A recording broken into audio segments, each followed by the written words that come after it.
So welcome students, welcome again in this next video lecture. We are studying business communication. Our subject is business communication, and this lecture number 5 we are going to study again the remaining part related to communicative competence. That's why it is mentioned here, third lecture related to communicative competence only. So let us move forward. Let us have a religion little bit. So hello, we have till now talked about what business communication is, why is important, and what is international and intercultural business communication, and we have touched upon the various aspects of communicative competence. Today we are going to finish this communicative competence concept of communicative competence, and I will briefly touch upon the communicative identities and what is the function of identities in communicative competence. So let us revise what we have covered so far. We have talked about context and competence, and I had asked you to think about why context is important in competence. And I can give you two very relevant examples that most of you are familiar with, probably all of you are familiar with. None of us is immune to fashion and the entertainment industry. The definition of what is fashionable changes with time. What people perceived to be fashionable 10 years ago is no longer in fashion, is no longer considered appropriate. So the interpretation of a fashionable dress or a fashionable hairstyle or fashionable shoes or fashionable bags has changed over time, and similarly in the entertainment industry also. What our grandparents considered to be appropriate and good entertainment is no longer the case, even with our parents, even with me, even with you. What I think is good entertainment is not what maybe those of you who are in your early 20s would think is good entertainment. So and you know, I feel strange because maybe the so I think it's a good entertainment. It's whatever I think it's a good entertainment, you will not feel that it is a good entertainment right now. So the competence of the creator of these fashionable artifacts is the something that you people decide. Okay, so as a as an actor you decide, as a sender you decide, but so far these three lectures consider regarding the communicative competence. You might be introduced the two words actor and co-actor, except sender and receiver. Okay, we are going to use this two words actor and co-actor deliberately as far as this concept is concerned, that is communicative competence. So users of the fashion artifacts, the receivers of the entertainment, the receivers of the creative expression decide who a competent communicator is, and what definitions of competence in that communication change with time. What you thought was good say maybe 5 years ago is probably outdated today, and what you thought was good clothing, good hairstyle, okay, the end thing maybe even 2 years ago is no longer appropriate, and you feel where what was I thinking when I term that as nice looking or fun or entertaining. So that's where context plays very important role. The second thing we talked about was attribution theories. Okay, this one, attribution theories, and I had asked you to identify your own biases and identify how you attribute your experiences with your in-group and out-group members. Who do you attribute these experiences to? I had also asked you to think about what makes you tick as a communicator, and ask you to introspect and list the interpersonal factors that motivate you to keep going in your interactions in different situations. And I had asked you to think about communicative competence. We have talked about interpretive competence as suggested by Trenholm and Jensen, and intercultural competence as suggested by Spitzberg, and we are talking about the model of intercultural competence proposed by Spitzberg. Okay, so now let us move on. We had talked about the model of intercultural competence, and in this model I had told you that there are three parts in this model. There is an actor, co-actor, and this is episode. Okay, right here. So as far as the actor is concerned, if you look at this slide very closely, there are three things in the actor's personality: the knowledge function, motivation, and skills that contribute to how well the actor reacts or how well the actor behaves in an episode of communication. So this is the episode right here, and then these things in turn contribute to what the actors start expecting of the actor. What means, let me here repeat again, this is the episode right here. Episode right here, then these things in turn contribute to what the co-actor starts expecting of the actor. Okay, that defines the outcomes or efficacy of the outcomes, how much affection is transmitted, control, inclusion, pleasure, relaxation, rituals, etc. So these things in turn contribute to the co-actor's knowledge functions, what the co-actor knows, how the co-actor perceives what is being transmitted, how the co-actor processes and analyzes and reacts to what is being transmitted. So this in turn feeds into the motivation. The outcomes and the knowledge functions together contribute to the motivation. The outcome also contribute to the further use of skills that the person already has. So composer, interaction management, ultracentrism, which is focusing on the other person's needs and goals of the communication, and expressiveness, and that feeds into the communication episode or the interaction episode with this same actor. So now I am using we are using the words actor and co-actor here instead of sender and receiver, but for the sake of simplicity, I know it's oversimplifying, but for the sake of simplicity, let us say the actor is the person who sent the message first, and the co-actor is the person who was the first recipient of the message. And then this sending and receiving goes on. Sender, receiver, sender, receiver, sender, receiver, and all these things sort of happen here. This is the episode of interaction, and every message that is sent is being influenced by previously mentioned things. Okay, so see here, and these things here, the motivation motivation skills. Okay, again, let me erase this one. Motivation, skills, knowledge functions, and their interaction are contributing within a context, which is culture, place, type, relations, and purpose. They are contributing to the intra and intercultural context of the actor. And this is the mirror image. This is the mirror image. So on the co-actor side, even though this is the different set, so these are the headings that we can classify the intra and intercultural context of the intercultural context of the co-actor. Okay, so these things, the intra and interpersonal context of the actor and co-actor are actually interacting here. It is not a simple sending and receiving of a message. It is the interactions of the intra and this is the interpersonal context, and this is the, see here, this is the interpersonal context. This is the interpersonal context of the actor and inter co-actor. So it's really a mess over here, to be very honest. This is case of the someone will call, or I will call it, a collision of this intra and interpersonal context. Please take a minute to figure out what these things could be. So I'm just read the model and trying to understand it. It is just so many things. You are influenced by so many things in your environment. You are influenced by so many things that are going on in your mind, that are in turn being influenced by the environment.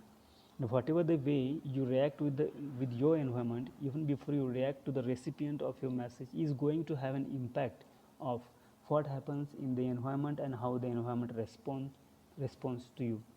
Okay, so according to Spitzberg, this model portrays This model portrays the process of dyadic interaction. Okay, dyadic interaction is interaction between two units. So the model portrays the process of dyadic interaction as a function of two individuals, motivation to communicate, knowledge of communication in that context, and skills in implementing their motivation and knowledge within a particular context, within each person's own specific unique context. So let us not lose sight of this little thing here. Okay, this little portion here, that is context, everything, this one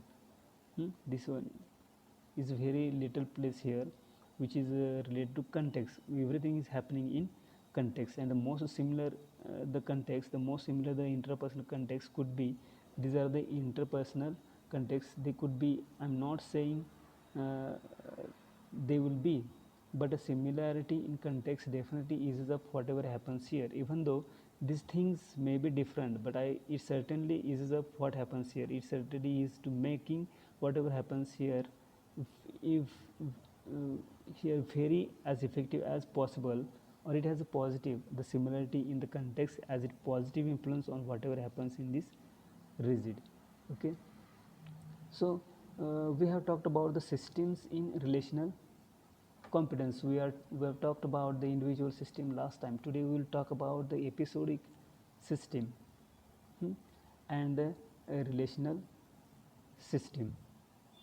The episodic system includes those features of a particular actor that facilitate competence impressions on the part of a specific co-actor in a specific episode of interaction.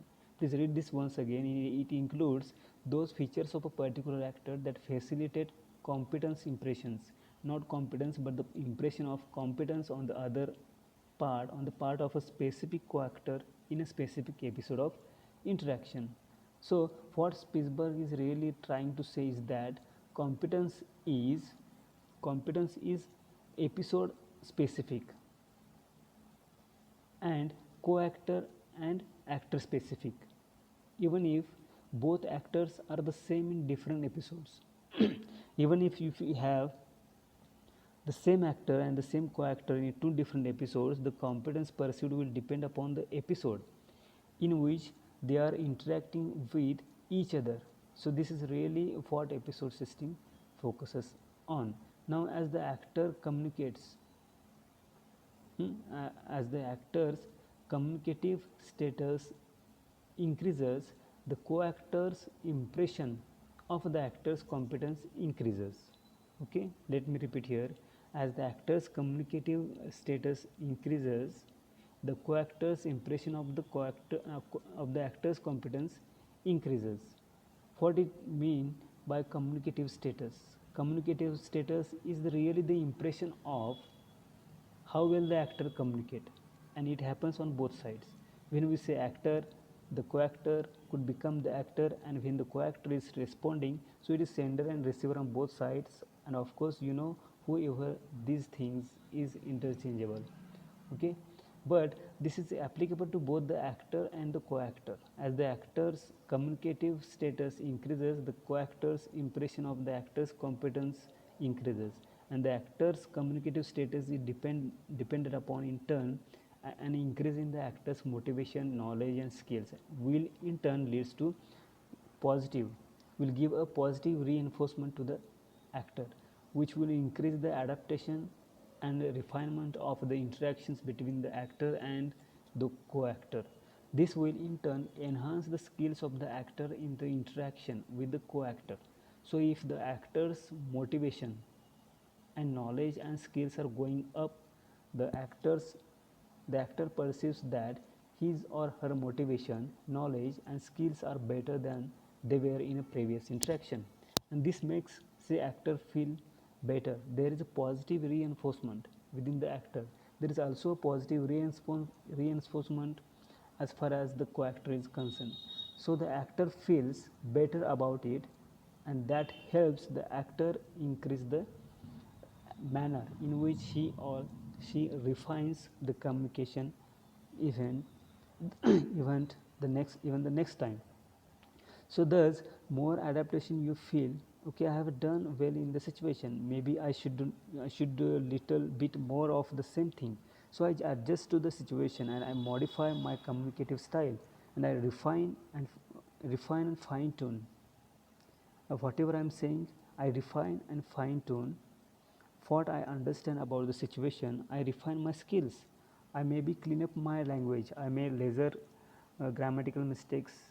Uh, I become more alto-centric, and I feel good about it, and that helps me refine things and do things the way the co-actor needs me to do those things.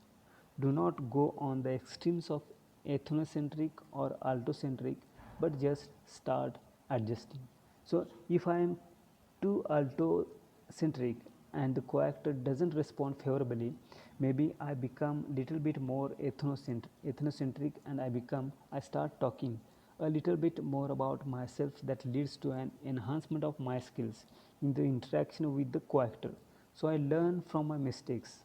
All of these things boil down to things we have been hearing since our childhood.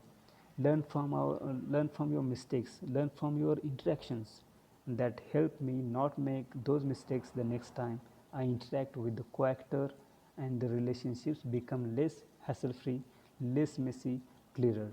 The second part here is the contextual obstruction of the actor's performance, which means that we succeed at communication despite the success at communication, despite the contextual obstruction or handicaps, leads to a better impression in the co-actor's mind, or an impression in the co-actor's mind that we are communicatively competent. So, if I am able to succeed despite the noise, despite distraction, despite if I have some sort of other disabilities. Okay, so this is the number of times you succeed at your communicative events. What you need to get done gets done. So that is perceived as your ability to get things done, your ability to communicate well in a manner, communicate in a manner that get things done. And the last point here in the episodic system is the actor's extent attributed communicative status. We perceive some actors to be able to communicate well because of who they are. We say you are a teacher, you have to talk to maybe 80 to 100 students several times of week or several times a day. You would be good at communication. You are a preschool teacher, you would be good with little children, even outside of the classroom situation. You are a lawyer, you would be good at diplomatic communication. So we attribute certain things. You are a doctor, you would be good at empathetic communication. So you are able to convey a sense of relief to your patients. So you would be a warm and nice person. Of course, most of the doctors I met very warm and nice, and they really make you feel comfortable. So we assume that, if you are in these roles, you, by virtue of being in these roles, you would be very good at communication. So it's the extent attributed communicative status that feeds into the episodic system, that feeds into the co-actor impression about the actor's competence in communication. That is what we are really talking about here. So another thing is that the co-actors the another thing is that the co-actor's impression of the actor's competence is a function of the actor's fulfillment of the co-actor's expectations, which in turn depend upon using. Hmm? So this is really, one is I am assuming you to be a good communicator. I understand that you are a good communicator. Another thing that will help me believe that you do good communicator is whether you are able to understand what I am asking you to do or not, whether you are able to respond in a manner that I want you to respond to me. So and that in turn depends upon the actor's fulfillment of positive co-actor expectancies, which is, if the co-actor wants me, has positive expectations from me. I am a teacher and supposed to talk in a manner that is clear, and if you listen to this lecture, you say she was communicating in a clear manner, then my goal is achieved, and so that is one. The actor's normative violation of the co-actor's negative expectancies, which is the actors when a co-actor feels that for some reason you will not be able to communicate well. You had bad throat, you had fever, you will not be able to deliver the lecture well, and I will take lots of medicine, I take lots of water, and I come here, and for that 1 hour my delivery is spotless. Even no, I'm not be able to talk for the next full day. But when I come here to deliver this lecture, my delivery comes across as nice, and it seems that I have put in a lot of work. I have prepared, and the co-actors feels that she had fever, he or she had fever, the teacher had a bad throat, she had infection, or he had infection in her throat or her throat, his throat, and she is still able to talk as if nothing has happened. So I am violating the co-actor's negative expectancies. You listen to me and you say that you say that you say last time she had a bad throat, and you do not know how fast plays these lectures are. But my lectures are usually, the recording happens after every 2 or 3 days. So when you listen to say between lecture 3 and 4 there was a gap of only 2 days, and I could have been busy, or I could have fallen sick during the time, but I am still able to come here and deliver this lecture. And if you think that I have done a good job, then you will say, well, I didn't expect her to do such a good job, and I have violated your negative expectations from me. So that will leave a positive impression in your mind about my competence. You will say that she was or he was prepared, and if he is able to do this well even when he is sick, how well will he do or she do when she is really not sick and everything is going enough effort? So that is what we mean by actors normative violation of the co-actors negative expectancies. The third point here is the actors fulfillment of the co-actors prototype expectancies. So I was talking to about doctors and lawyers earlier.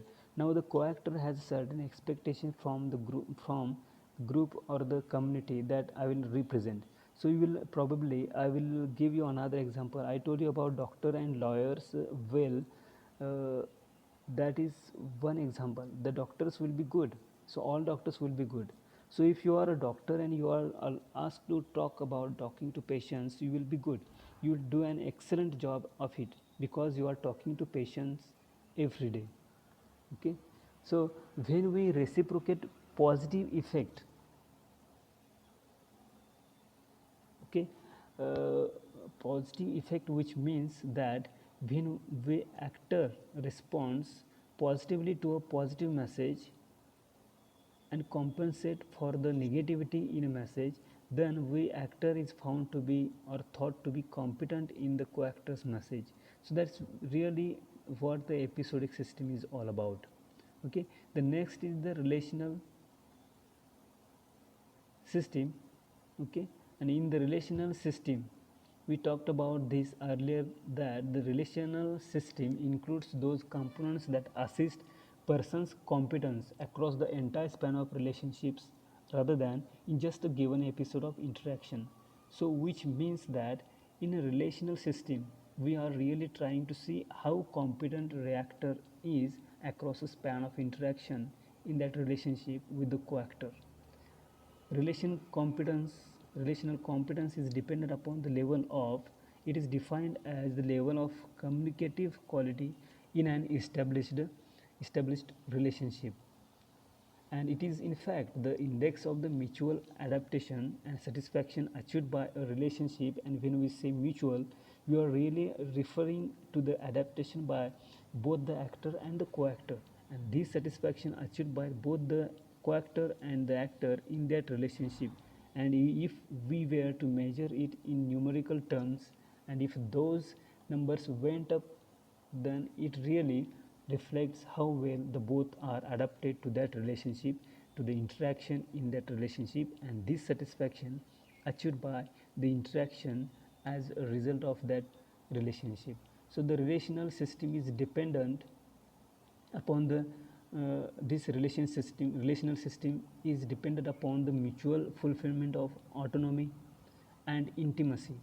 So how well are we able to balance keeping our individualism, keeping our own individual identities, and our connection with each other? So mutual fulfillment of who I am outside of me and you, and inside of me and you, that old relationship, mutual attraction, mutual attraction. As the uh, mutual attraction goes up, the relational competence goes up. So the more fulfillment we feel about being autonomous and intimate, the more competent we are perceived to be in that relationship. Then if there is a mutual attraction between the actor and the co-actor, and if that goes up, it is perceived to be a significant indicator of positive of competence in that relationship. Okay, so next point is that mutual trust. If the trust in a relationship goes up, then it's again perceived to be a significant indicator of the relational competence. Access to uh, access to social support is another indicator, how well we are able to access the social support of maybe each others, at least how well we are able to uh, uh, garner the social support from our environment is another indicator of our relational competence. And the last point is network, relational network integration. If the interactions between the actor and the co-actor lead to the amount of overlap or amount of interaction integration between the personal networks of the actor and the co-actor defines the relational competence of the actor and the co-actor.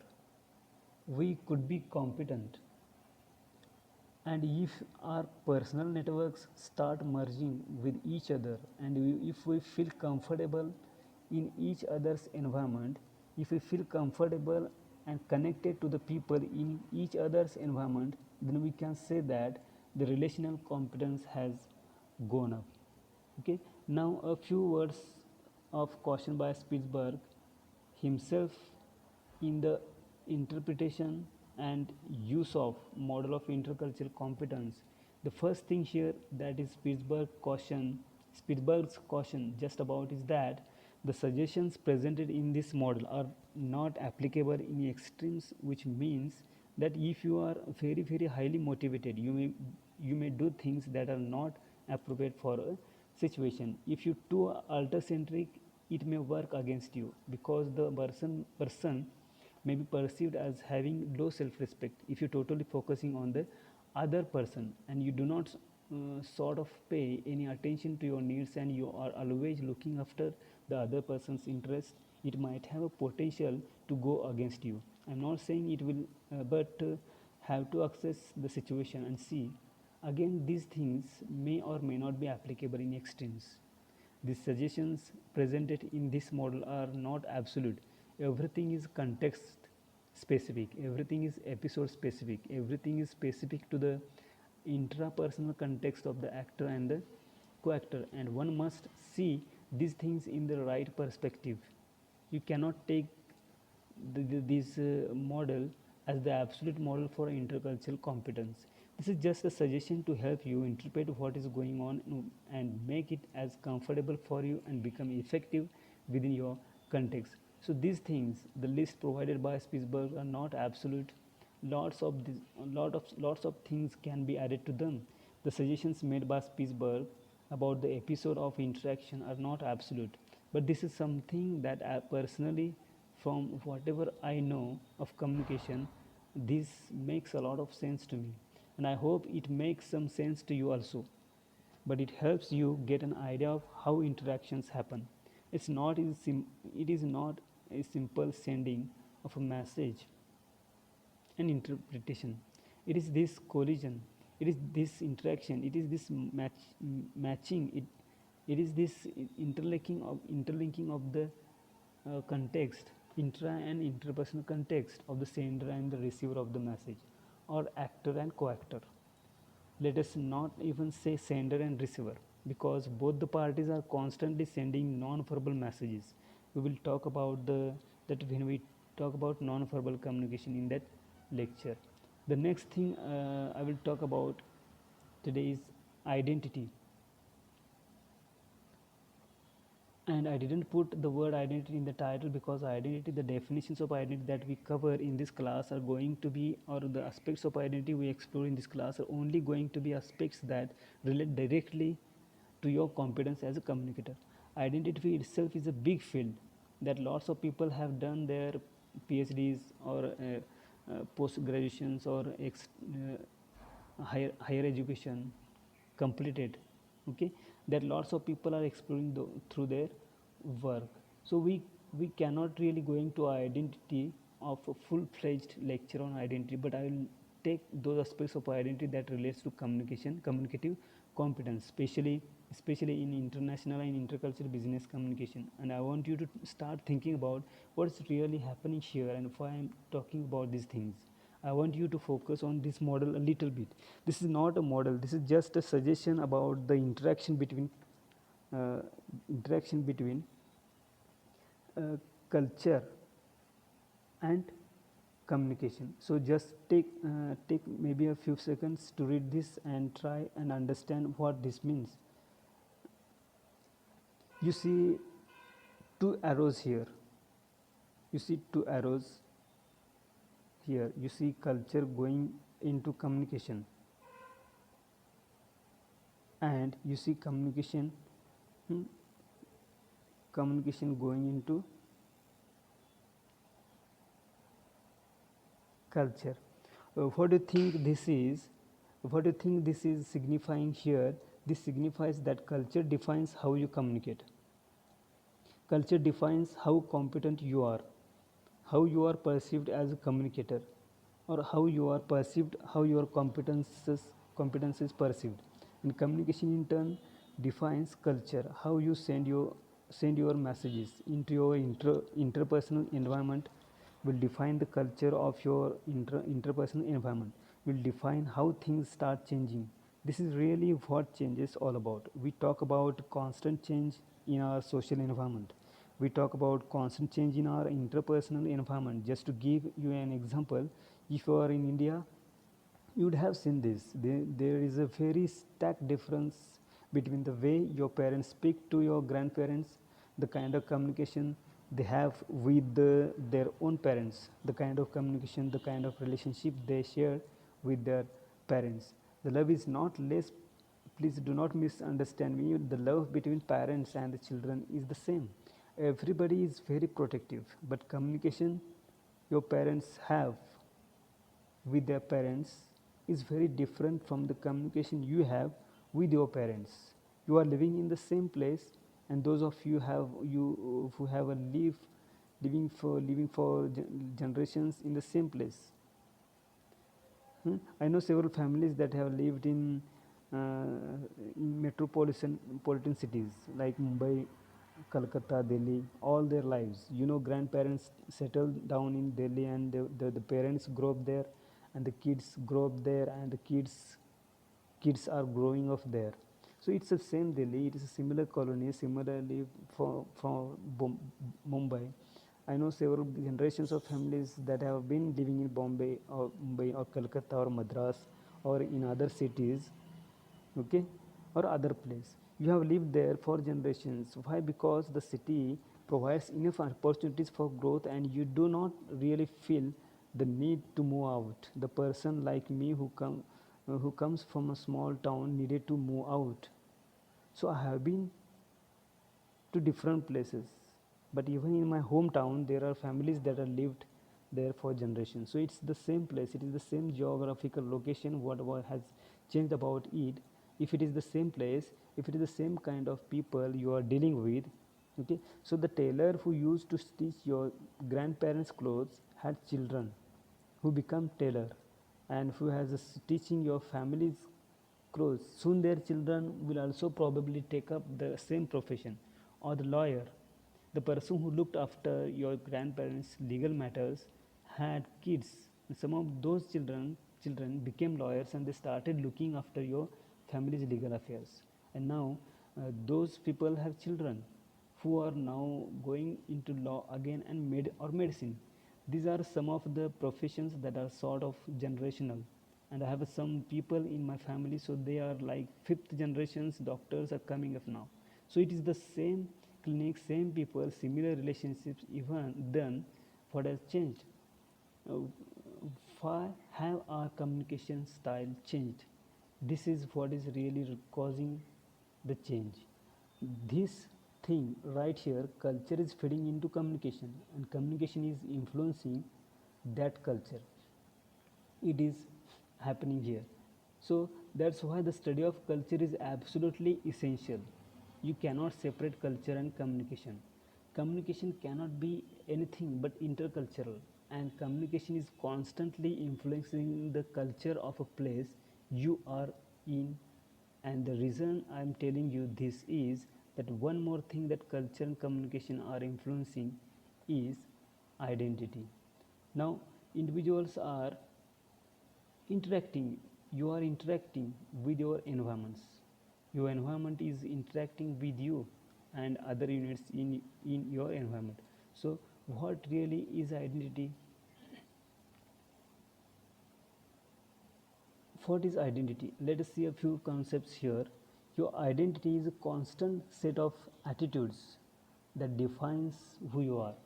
I am so and so. Your self schema is a generalization about the self derived from past experience that organizes and guides your understanding of the information you learn about yourself from interacting with others. I know I'm this, but I'm getting these things from the environment. So based on the feedback I'm getting from my environment, I formed an impression about myself, and that is my self schema. It is my picture of me in my mind. Your gender identity is your fundamental sense of your maleness or femaleness. So it has nothing to do with your physiological gender. It has, we say, you are a tomboyish, or you too crude, or there are several men. We say you just too soft for a man, or you too playable for a man. You need to be more strict, you need to be more determined. And as far as women is concerned, we say if women voices are concerned, of course these days things are changing. But in traditional settings, you are a girl, you should not be talking loudly, you should not be laughing loudly, you should not be spitting, you should not be cursing, all these things.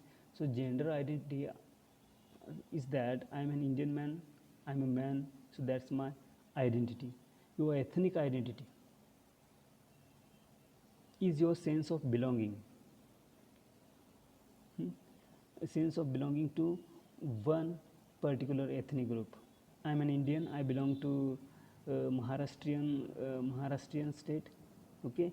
Even though I never lived in other states, I lived in Maharashtra, hmm, especially Kolhapur district, or in other villages, okay? So that matters. And of course, when I go out of India, it is like you are an Indian, and what we call as this is, which is South Asians, which is we are we are all part of the same flock.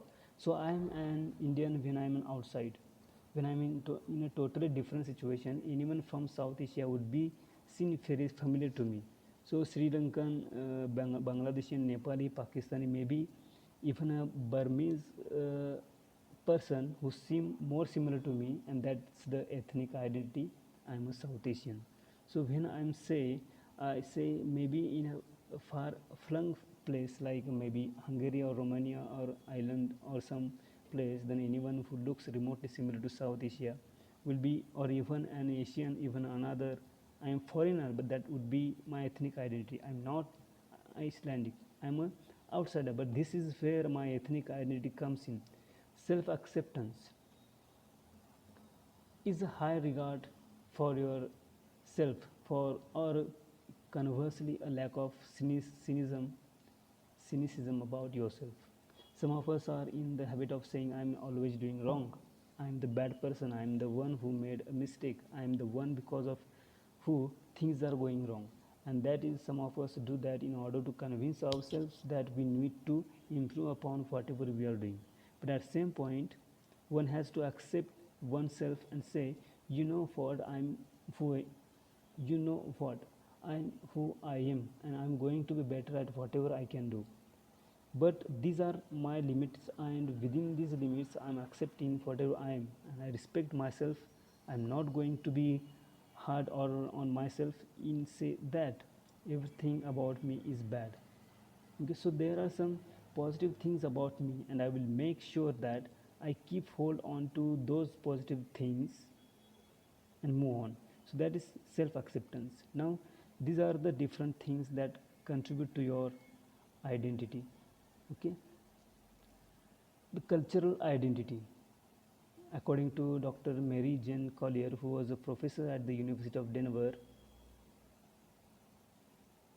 has composed a paper. She contributed to the book, just as shown in previous lecture, which is the reader. She is a reader on intercultural communication, okay, by Samour and Potter. Hmm? And in this paper, she talks about the cultural identity, and according to Dr. Collier, the cultural identity is the particular character of a group communication system that emerges in the particular situation. So it is the group communication system, it is that character of the group communication system that comes out in a particular situation. And the social psychological perspectives view identity as a characteristic of a person and personality, and the self as centered in social roles and social practices. And the communication perspective views identity as something that emerges when messages are exchanged between persons. And let us see what these two things are. So according to the social psychological perspective, the characteristics of the person and the personality of a person define the culture identity of that person, and the position of the person as centered in social roles and social practices. So this person is unique, but is a part of this particular social system, and that is what social psychological perspectives says, that this person identity is determined by who this person is and what this person position is in social roles and social practices. Okay, and according to the communication perspective, identity is something that emerges when messages are exchanged between person. Okay, so according to the communication perspective, identity is socially constructed. Identity is something that comes out, that is something that is inherent in huge. It's something that comes out when messages are exchanged your inherent characteristics, or the parts about you, or the aspects of your personality that emerge when the messages are exchanged between persons. So identity as defined as an enactment of cultural communication. So cultural communication is enacted through the identities of people. I am a unit of a culture, and if I am communicating, I am giving out some information about that culture. And this sending out an information, this enacting from a different culture is my identity. It defines my identity. Okay, so properties of cultural identity. There are some properties. The first one is self perception and avowal. Avowal is, this is who I am. Ascription is, this is who others think I am. So that both of these things contribute to my perception of myself. The modes of expression of cultural identity is another property of cultural identity. And in the modes of expression, we have core symbols, which are central ideas and concepts, and the everyday behaviors that characterize membership in that cultural group. And another example I will give you here: if I carry a pen in my pocket all the time, people will think I'm a teacher or a doctor or a lawyer, because these people in these three professions are known for carrying a pen in their pockets all the time. So that is a central concept that characterizes my membership in this cultural particular culture. It is not a cultural group, this is a professional group, but still that is a professional affiliation. The labels are terms groups use to classify and interpret these core symbols, and norms are the standards for interpreting core symbols. So I mean, we have certain standards for interpreting these symbols. So that will be the norms, and that is the mode of expression. Next, here, properties of cultural identity. Few more properties. There are few more properties of cultural identity are individual, relational, and communal forms of identity. I have an individual identity.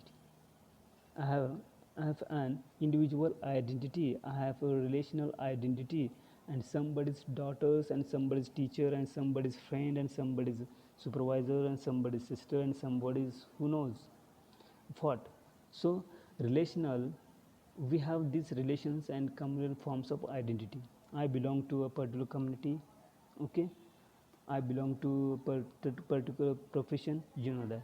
So this is one enduring and changing property of identity. The identity stays, but it also gets modified.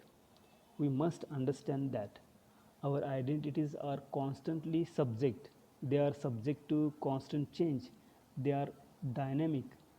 And even though some basic properties of our identity remain constant, there are certain other things that change about our identities. And affective affective, cognitive, and behavioral components of identity. It defines the identity of a person. So there are certain affective components of our identities. There are some cognitive, which means related to our methods of analysis or methods of thinking. So the use of higher mental processes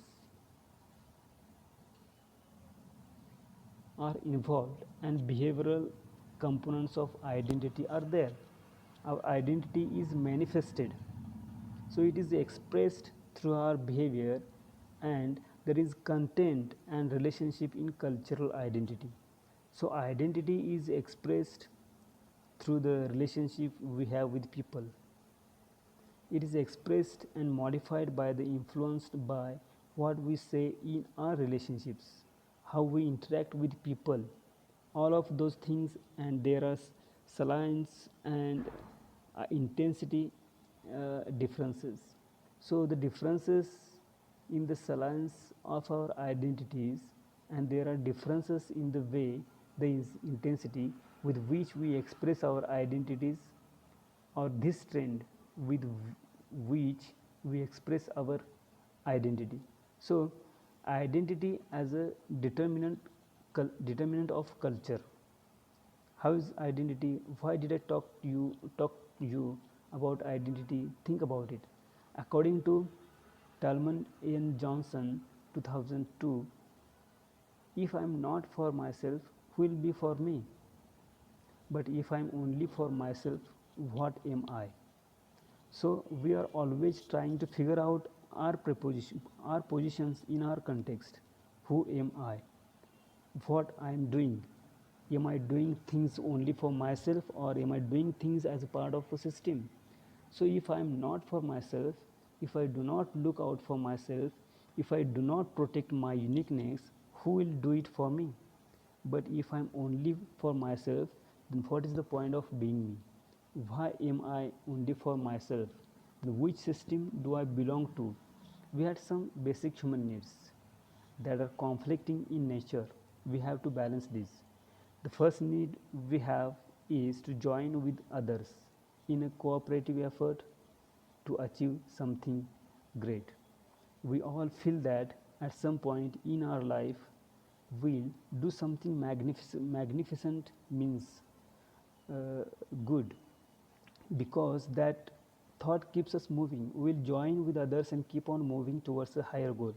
The second need we have is to be a unique and separate individual who is valued, hmm, and respected in one's own right. Yes, I will be part of a system that is moving toward a goal, that is moving toward a higher goal, but will also be a unique individual. I will also have to maintain my uniqueness. I will also have to maintain my identity, my individualism, my individual perception of people as far as I am concerned, and I want to be respected for who I am. In addition to being respected, being valued as a member of a cooperative group, and these two needs sometimes conflicts with each other, and we need to balance these things. According to Dr. Collier, here, according to Dr. Collier, cultural identity and communication competence can be defined as follows. Okay, the cultural competence is the demonstrated ability to enact a cultural identity in a mutually appropriate and effective manner. So it is a demonstrated ability, which means somebody else decides, somebody else finds out, somebody else makes the decision of for whether I am able to enact a cultural identity, whether I am able to represent my cultural identity and express it in a mutually appropriate and effective manner. Whether you perceive that I am doing it right, whether I am able to get the things done that I need to get done. Intercultural competence. Next point is that intercultural competence is the reinforcement of culturally identified uh, reinforcement see sorry intercultural competence is the reinforcement of culturally different identities that are salient in the particular situation. So you constantly reinforce the culturally different identities, and they need to be stable in that the particular situation. They need to stay in that particular situation, and that is what intercultural competence is about. It is the constant reminder, the reinforcement of culturally different identities that are present in that particular situation. So to end this lecture, I leave you with a question. I have given all these complicated notions. I shown you model that is developed by Spitzberg. I talked about that model, and I hope I have been able to get the point across, and I want you to start thinking about how this discussion on identity, this discussion on culture, this discussion on cultural identity per se, identity are relevant to training in business communication or knowing this course. I want you to think about why I shared all this information with you. Why do I want you to know all this, and how will it help you in your training in international or in training or getting the information or learning this course that is business communication. Till the next video lecture, you you should think or think about this question. Till then, thank you.